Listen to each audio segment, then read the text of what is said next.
This is in response to Dr. Paul Krugman's article in the New York Times on Monday, May 4th, 2015, Race, Class, and Neglect. And Dr. Krugman starts off by first pointing out the atrocity that happened to Freddie Gray and the fact that is it an isolated incident? Will there be justice? Is it one thing? Is there anything good that can be brought out from this? One of the things that he mentioned is that yes, number one, that justice may prevail. And is this an isolated incident? No, this is not an isolated incident whatsoever. He goes on to talk about one thing that really needs to be talked about in reference to this is poverty in the United States, and not just black poverty in the United States. And what is the causes of it, and what can we do to help alleviate it? Can it be solved overnight? Absolutely not. But can we make strategic strides in moving out of that persistent cycle of poverty that we have right now? And Dr. Krugman basically says yes, but he does go on to point out that, as I said, it's not uniquely a black thing in terms of poverty. We know that there are more people, there are many more white people on food stamps than there are black people. We also, there was another thing that we talked about in the concentrated area near where Freddie Gray lived, that the living, excuse me, that people died at a much earlier rate, at a much earlier time in the area near Freddie Gray than in many other areas of the United States. But this also is not uniquely black. Dr. Krugman points out that white women have mortality rates that have been increasing since the 1990s. Similar to what is happening to black people. And they're not in that concentrated area in the inner cities. They're in rural poverty areas. And what happens, and these mortality rates of women are also approaching third world country mortality rates. And why is this happening? And the big factor in all of this is that we just still have a tremendous amount of inequality in this country. And with that inequality, we have a tremendous lack of opportunity, a lack of opportunity of jobs, a lack of opportunity of, let's say, middle class wages, and that this opportunity is helping to create those, how would you say, increased mortality rates. Now, yes, there are things in terms of self-destructive behavior, but when you have no opportunity, when you feel you have no opportunity, that's when those self-destructive behaviors can kick in right about. Dr. Krugman points out, that the pundits have been basically talking about that people make bad choices, they don't have good morals. That's why people who are upper class are morally superior than those of the lower class, because they've made the correct choices, even though we know that's not even remotely coming close to being true.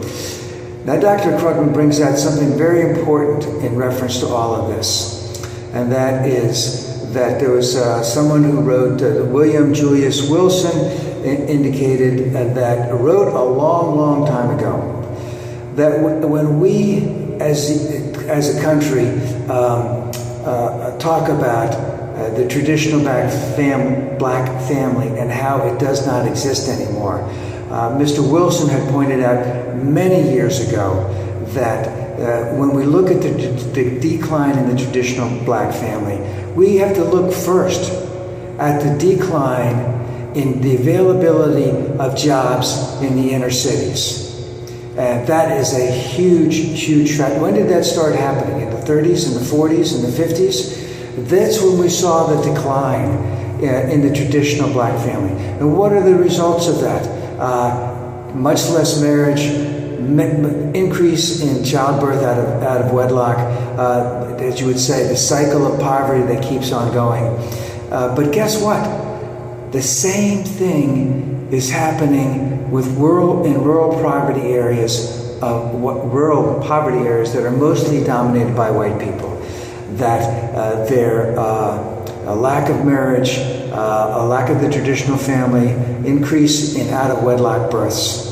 And, you know, we had Paul Ryan over the weekend talking about the poverty trap, you know, that and basically his references is we can't keep throwing money at that. And of course he's referring to black people, but, you know, it's going to affect white people too.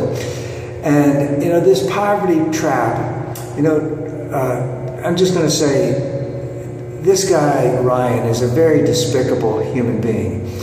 You know, he gets this information from the Cato Institute, the American Enterprise Institute, the Heritage Foundation, who basically don't want to do anything to help out anyone that's poor, anyone that's in need. They come up with these snappy little slogans, such as the poverty trap, that sound really good, but it's gobbledygook because it doesn't address the issues. It doesn't address how we can address the issues. It just continues to blame poor people for being poor. And that's what Paul Ryan does. He's considered a policy wonk in the Republican Party, someone who's willing to take on the tough issues, but he doesn't take on the tough issues. He doesn't present anything that can help them. He says he has a concern. He says he's gone through a listening tour, going to a lot of these places where there is a lot of poverty and wants to come up with a solution. But his solution does never involve the government.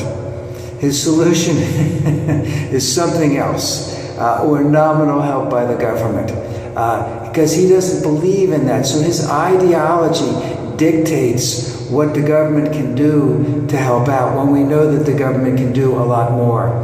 Now, Dr. Krugman goes on to point out that in terms of what Paul Ryan talked about, the poverty trap and continuing to pour money in, and Paul Ryan indicated that we haven't seen any difference in terms of what the poverty rates have been. But Dr. Krugman points out, you know, that what we actually put into the poverty program, 1 to 2% of GDP, is a very small amount. And we are a wealthy country, and we can do more. And a lot of other countries do more, and they have much better results. And the thing is, do we want to keep having incidences like this happen with Freddie Gray and with many other poor people, both black and white, because they are trapped in that cycle of poverty, so to speak? Paraphrasing Paul Ryan. But at the same time, we have the capability, we have the resources to get out of it. We just do not have the will. You know, as I said, other countries spend more on this, they get better results, right? And the question is, are we willing to do what we know can be done, because it has been done in other areas, that we can address many of these issues, work on many of these issues, and see the results? Because right now, we're not seeing the results, but we really haven't made a true effort. You know, it sort of reminds me of after the end of the Civil War in 1865, that we had the carpetbaggers that went in, and then by the late 1870s, the whites in the South were rewriting the laws to exclude the blacks. And it was, you know, there wasn't going to be another Civil War. And then, of course, we had the Civil Rights Acts in the early 1960s, so we had that cycle go on for 100 years. Then we had the Civil Rights Act in the 1960s, and even though we thought that that would alleviate it, what we're seeing right now is continued not wanting to help out anyone who is poor, trying to write the laws so that people can't vote, trying to keep women down, decreasing the amount of money into Pell Grants. So it's the same thing all over again. And the question is, we have the resources. Do we have the will?